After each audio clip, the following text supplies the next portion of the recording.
Zulmiati dan Ibu Asra Yulianti. Saya ingin menanyakan pekerjaan suami dan pekerjaan ibu. Kalau Ibu Zulmiati, suami bekerja sebagai apa, Bu? Saya bekerja sebagai buruh tani.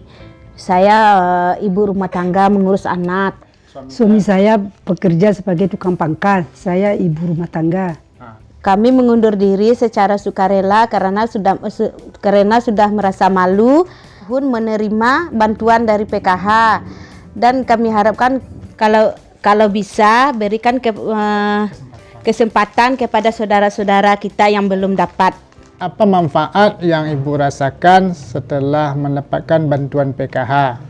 Dengan ada bantuan PKH bisa membantu kami untuk membimbing anak-anak ke sekolah, beli baju, beli sepatu, beli tas, ada alat-alat perlengkapan sekolah, dan untuk bayi bisa beli susu, pampers, segala macam lah, pokoknya bisa mencukupi kebutuhan anak-anak kami.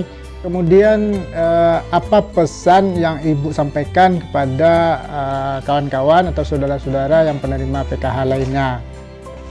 Harapan kami kepada kawan-kawan yang menerima bantuan PKH, mundurlah secara sukarela, dan kita selama ini sudah 5 tahun menerima bantuan ini. Terima kasih kepada Kementerian Sosial Republik Indonesia yang telah membantu keluarga kami. Terima kasih kepada PKH Sama 2, dan terima kasih kepada Bapak Bakri yang telah mendampingi PKH selama ini. Assalamualaikum warahmatullahi wabarakatuh.